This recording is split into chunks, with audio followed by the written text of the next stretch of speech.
Jadi di sini saya sebagai sanitarian, ya. Jadi bagiannya kuwi sing ngurusi lingkungan, ya. Salah satu yaitu lingkungan di sekolah, ya. Kemudian teman saya ini ada Mbak Leli, ya. Mbak Leli ini sebagai promosi kesehatan, ya. Jadi Mbak Leli ini biasanya sebagai seorang penyuluh. Jadi memberikan penyuluhan biasanya kepada adik-adiknya. Mungkin nanti Mbak Leli akan menyampaikan sedikit terkait penyuluhan, ya, untuk adik-adik semua. Oke, hari ini saya akan memberikan sedikit penyuluhan terkait dengan PHBS. Apa PHBS? Perilaku hidup bersih dan sehat. Yang pertama ada PHBS. Semua depan kelasnya masing-masing sudah tersedia sarana untuk cuci tangan? Sudah. Jadi setiap depan kelas itu harus ada sarana untuk cuci tangan. Syaratnya untuk cuci tangan apa saja? Sabun, kemudian air yang seperti apa? Mengalir. Kemudian yang ketiga, ayo, syaratnya harus ada air, ada sabun, kemudian ada apa lagi? Yang ketiga syaratnya itu ada cara yang tepat. Ada berapa langkah untuk cuci tangan? Untuk langkah cuci tangan itu ada yang 6, ada yang 7 langkah, ya. Boleh dilakukan sama saja. Boleh 6, boleh 7 langkah, oke? Halo, Mbak, ada Mas, kita praktek cuci tangan, ya. Oke. Gosok telapak tangan, punggung tangan, juga masuk ke sela-sela, kedua tangan mengunci jempol kanan dan kiri, unjukkan jari-jari, pergelangan tangan, selesailah sudah. Bisa? Bisa? Bisa? Oke, terima kasih. Silakan duduk kembali.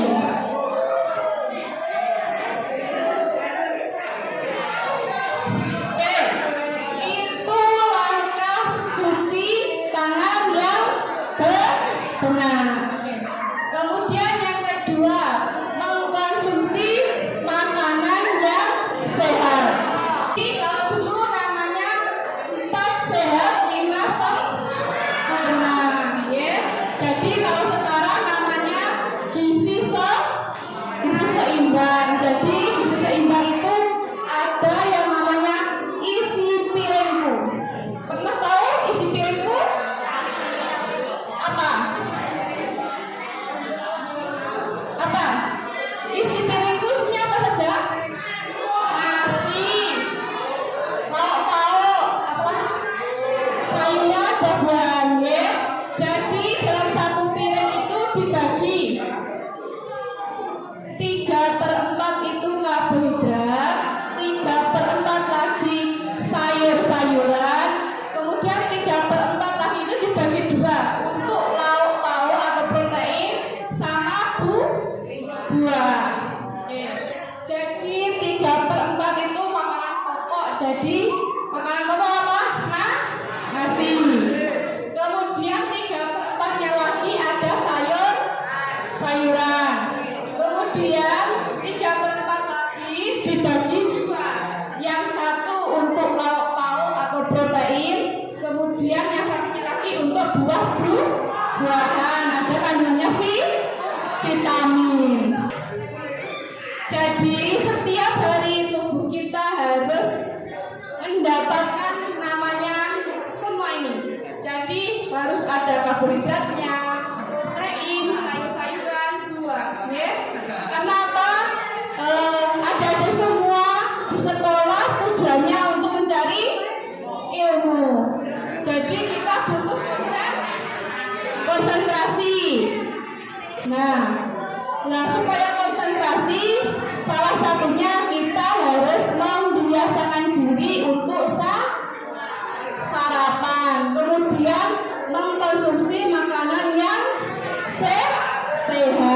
Oke.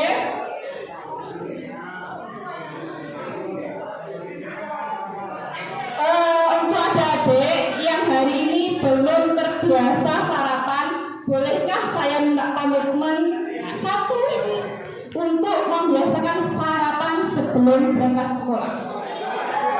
Bersedia? Bersedia? Bersedia bawa bekal? Bersedia. Oke. Ayo adik-adik, saya lihat hari ini masih banyak yang mengkonsumsi makanan dari pabrik. Betul? Sehat enggak untuk kita? Makanan pabrik itu banyak pengawetnya, pemanis, ya. Itu yang tidak bagus untuk tubuh kita. Ya. Ayo, mulai sekarang ya dikurangi untuk mengkonsumsi jajan pabrik. Dibiasakan untuk jajan yang dari olahan rumahan. Kenapa? Di minuman-minuman yang dari pabrik itu banyak kandungan pemanis. Sekarang banyak yang masih muda-muda sudah menghindar penyakit yang namanya diabetes mellitus atau penyakit gula, ya.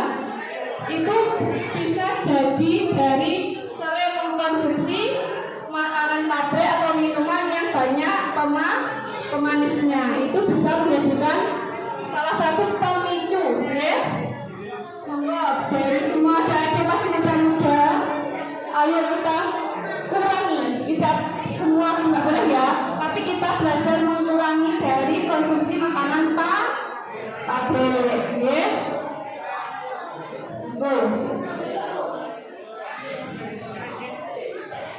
Boleh jajan, tapi jajannya jajan yang dari olahan rumahan. Keriting boleh nggak? Boleh. Boleh nggak? Boleh. Yang penting tidak ada pemanis buatan atau pewarna buatan. Oke? Terkait dengan makanan yang sehat. Oke, selanjutnya akan disampaikan oleh Bu Siti Komari. Assalamualaikum warahmatullahi wabarakatuh. Apa kabar? Alhamdulillah baik ya. Oh, kayak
ya.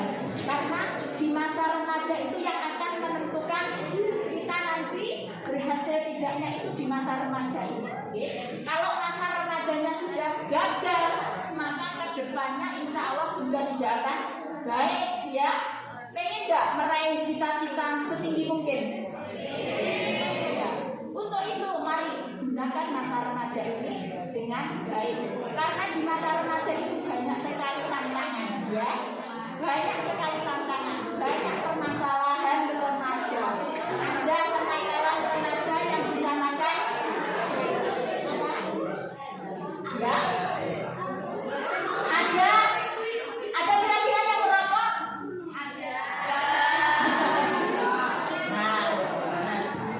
Boleh duit saja belum bisa tapi sudah merokok eman-eman ya. Seperti itu. Merokok itu sebenarnya hal yang mubadir. Hal yang mubadir merokok itu jangan sampai kita melakukan hal-hal yang mubadir. Di samping mubadir rokok itu banyak sekali dampaknya. Nek remaja itu biasanya remaja itu mas, lagi jak koncone apa ya? Tidak mau misalnya dijak bulan, tidak mau diajak merokok, tidak mau. Itu kadang-kadang remaja itu merasa apa? Kok dianggap temannya tidak keren, ya? Wih, kok itu dijak bulan tidak mau, kamu itu tidak keren, ya? Padahal kerennya remaja bukan yang demikian, ya? Malah cewek-cewek harus pinter memilih nanti, ya? Memilih teman, ya? Memilih teman yang memang benar-benar baik, ya? Nah, seperti itu, ya. Terus ini akan saya lanjutkan dengan video tentang TTD, ya. Jadi TTD itu apa, fungsinya apa, ya? Mengapa ada yang tidak mau meminum TTD?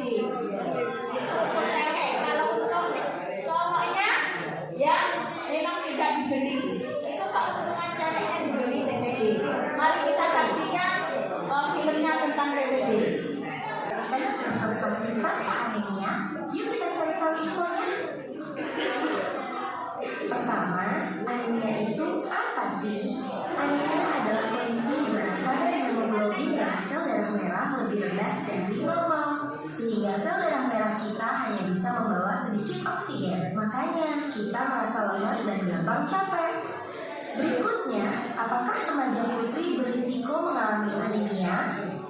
Ya, karena pertama, kita sedang mengalami pubertas dan kita tumbuh dengan sangat cepat.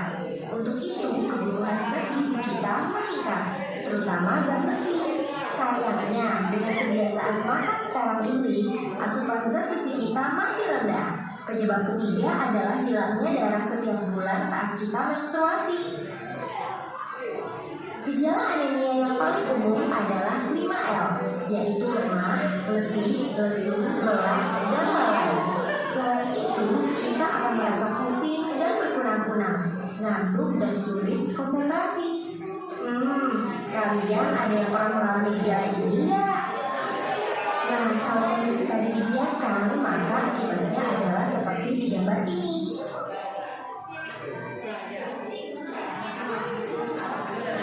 Anemia bisa dicegah enggak? Bisa. Ada dua cara utama. Pertama, makan makanan kaya zat besi, baik dari pangan hewani maupun nabati. Cara kedua, minum tablet tambah darah atau TTD 1 kali seminggu. Jangan lupa, kedua cara ini sama-sama penting ya. Satu lagi, kecacingan juga menjadi salah satu faktor penyebab anemia. Jadi jangan lupa menjaga kebersihan diri ya. Jadi, yuk bersama kita cegah anemia untuk menjadi remaja sehat berprestasi tanpa anemia. Ya kira-kira apa kesimpulan dari yang saya putar tadi? Temanya apa tadi temanya? Ya? Anemia. Anemia harus minum TTD. Meskipun tidak anemia di sekolah, secara rutin minum TTD. Berapa kali? Seminggu 1 kali. Sudah rutin di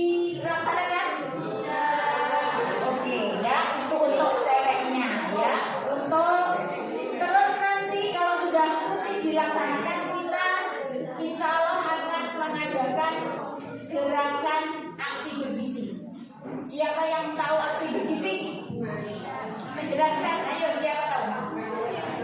Ya, ada yang tahu aksi bergizi? Ya, Mbak Kadir, Mas Kadirnya.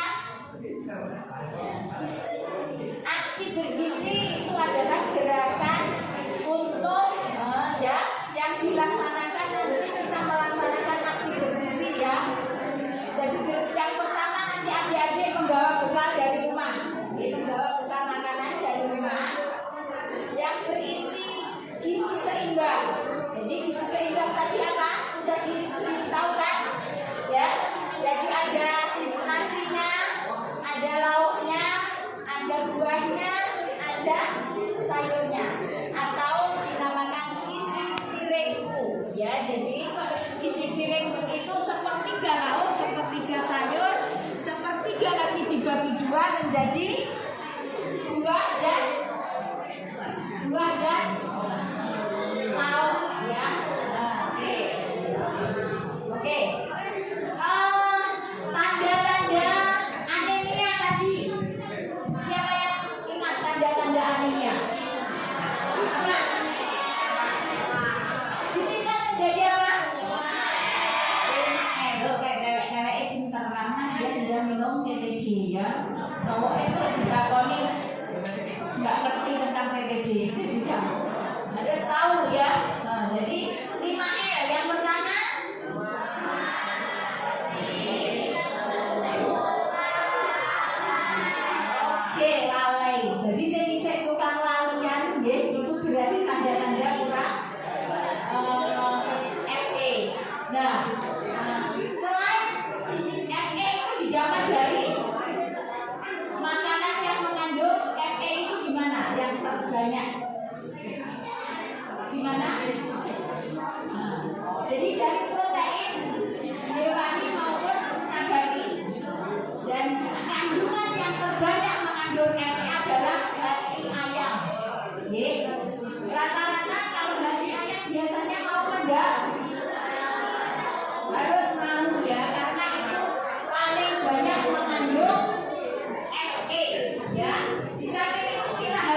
87 tahun 2004. 2.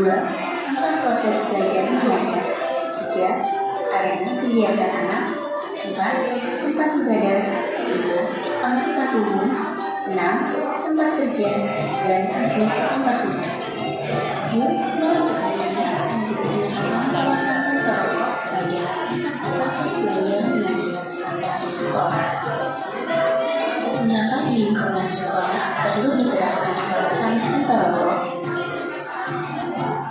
Berdasarkan peraturan Menteri Pendidikan dan Kebudayaan Republik Indonesia nomor 64 tahun 2015 tentang kawasan tanpa rokok di lingkungan sekolah, dijelaskan bahwa kawasan tanpa rokok bertujuan untuk menciptakan lingkungan sekolah yang bersih, sehat, dan bebas asap rokok. Selain itu, maka diterapkannya kawasan tanpa rokok di sekolah yaitu: pertama, mencegah inisiasi merokok pada usia sekolah sehingga menurunkan rokok umur. Dari dulu, tenaga pendidikan lain yang merokok di lingkungan sekolah tidak memberikan contoh yang baik bagi peserta didik, sehingga berpeluang mengusung peserta didik menjadi merokok pemula dan akan memberi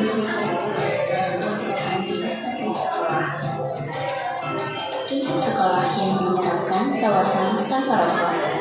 1. Tidak ditemukan orang merokok di dalam gedung atau di area sekolah. 2. Tidak ditemukan atau tidak disediakan poster. 3. Tidak ditemukan butir rokok. 4. Tidak tercium bau asap rokok. 5. Tidak ditemukan iklan atau promosi rokok. 6. Tidak ditemukan penjualan rokok. Dan 7. Ada tanda keamanan rokok. Bagaimana tantangan mewujudkan sekolah kawasan tanpa rokok? Gimana, masih semangat? Apa sudah ngantuk? Lapar? Karena tadi pagi tidak sahur. Lanjut ya. PAPS di sekolah tadi ada 8. Yang pertama apa tadi? Cuci tangan pakai sabun dan air mengalir. Yang kedua, mengkonsumsi jajanan sehat. Yang ketiga, menggunakan jamban sehat. Yang keempat, olahraga teratur. Yang kelima, pemberantasan sarang nyamuk.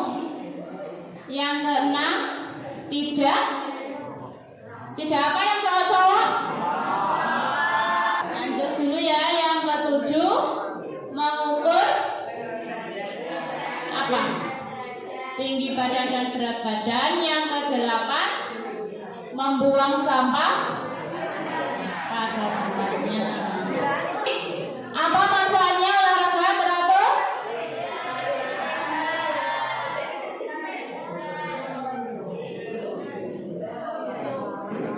Terus yang kedua, kekebalan tubuh meningkat. Kalau kita sehat, belajarnya enak enggak?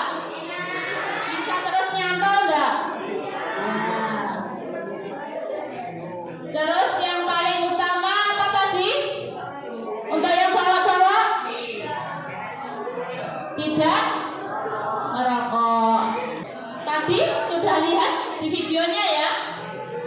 Apa tadi? Kawasan tanpa rokok di lingkungan sekolah. Apa sih kawasan tanpa rokok? Ada yang bisa menjelaskan? Ayo, maju satu yuk. Kawasan tanpa rokok adalah area atau ruangan yang tidak mempromosikan, mengiklankan, ataupun menjual belikan rokok. Di mana saja yang harus bebas rokok? Kawasan tanpa rokok harus diterapkan di mana saja tadi, ayo? Yang lainnya? Iya, lanjut. fasilitas pelayanan kesehatan, di sekolah, di tempat umum, di kendaraan umum, dan di tempat bermain anak. Terus yang ketiga apa? Menimbang berat badan dan mengukur. Untuk apa tujuannya? Tujuannya untuk apa? Mengetahui apa?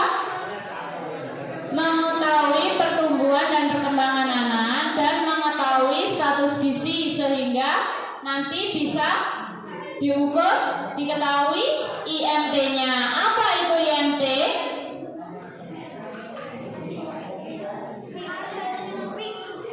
Ada yang tahu nggak?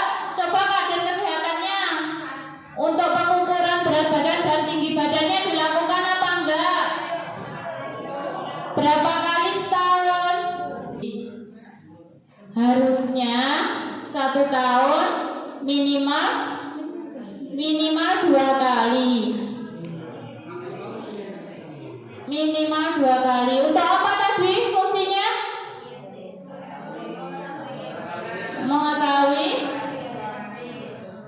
Mengetahui pertumbuhan dan perkembangan dan status gizi.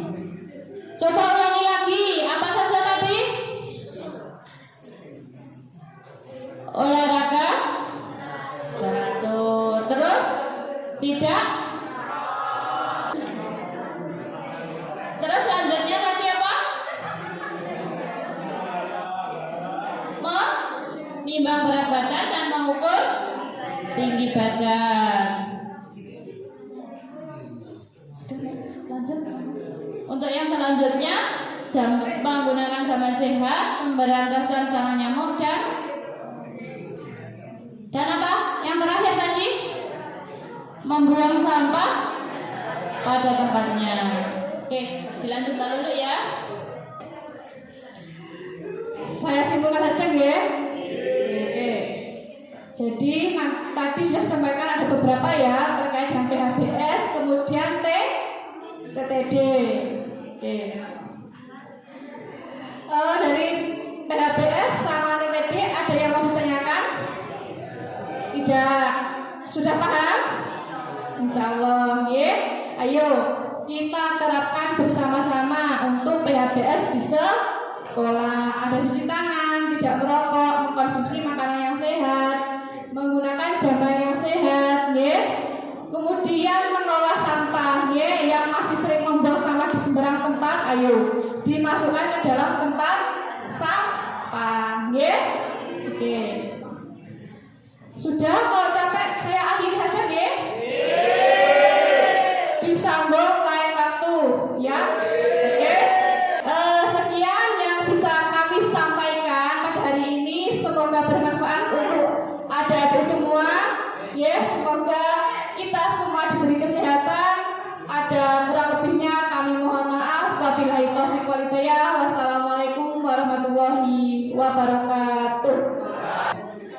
Jadi bagi putri, kenapa perlu tablet tambah darah? Tadi sudah disampaikan, kalian sudah masuk remaja. Ketika masa remaja, kebutuhan zat besi itu meningkat. Zat besinya dari makanan dan termasuk tablet tambah darah. Makanan adalah makanan sehat. Tapi rata-rata seusia kalian ini kalau suruh makan sayur susah. Iya. Tapi yang dimakan cenderung pabrikan. Padahal pabrikan itu isinya apa? Paling karbohidrat atau ditambah dengan zat kontaminasi yang lain. Sedangkan protein, kemudian yang lain-lainnya itu kecil sekali. Terus bagi kalian yang minum tablet tambah darah, termasuk obat yang lain, ya. Itu tadi ada ilmu yang penting yang perlu kalian ketahui, bahwa kalau minum tablet, minum obat itu jangan minum bersamaan dengan atau menggunakan teh, kopi ataupun susu. Hai. Ya. Upayakan ada jeda waktu paling tidak setengah jam barangkali ya. Setengah jam.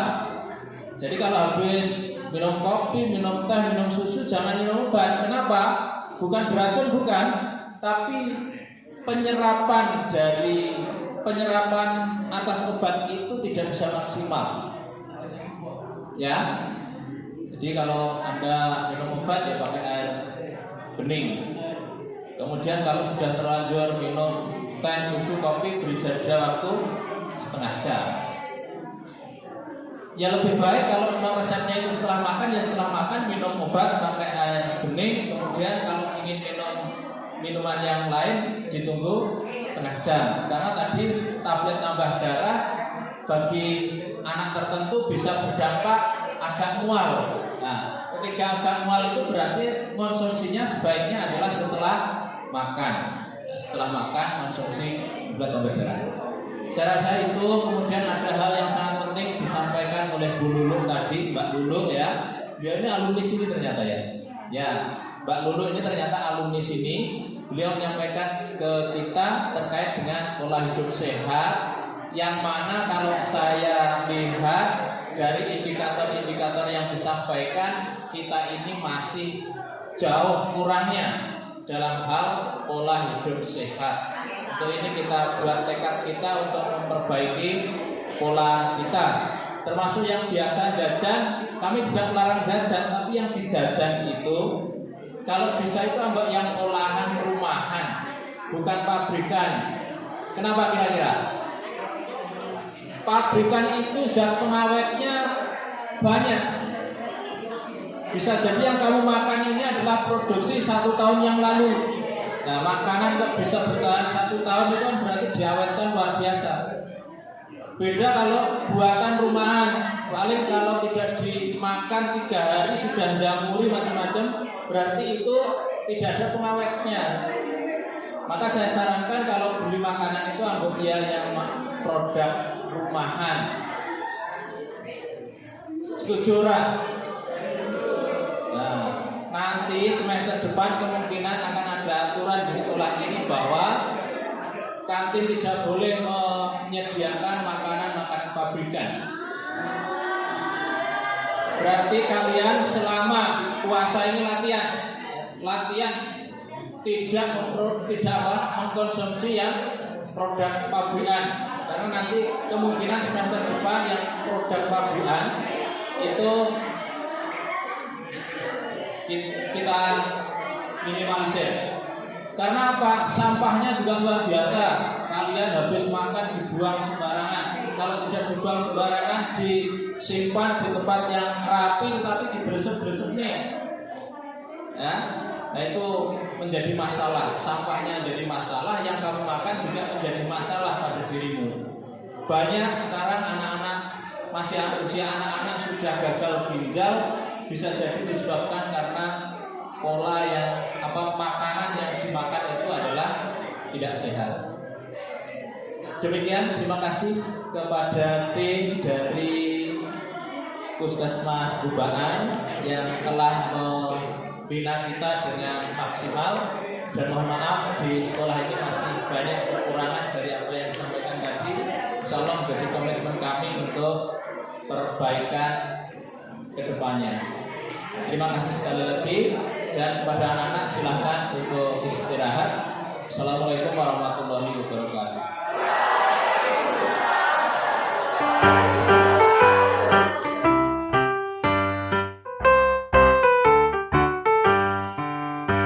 Satukan langkah menggapai cita, usaha kesehatan sekolah, kebersihan diri dan lingkungan dijaga, buang segala sampah pada tempatnya, berolahraga dengan teratur, berbadan sehat dan berbudi luhur, dengan menatap masa depan bangsa, galakan UKS sepanjang masa. Di program UKS jadi landasan pendidikan kesehatan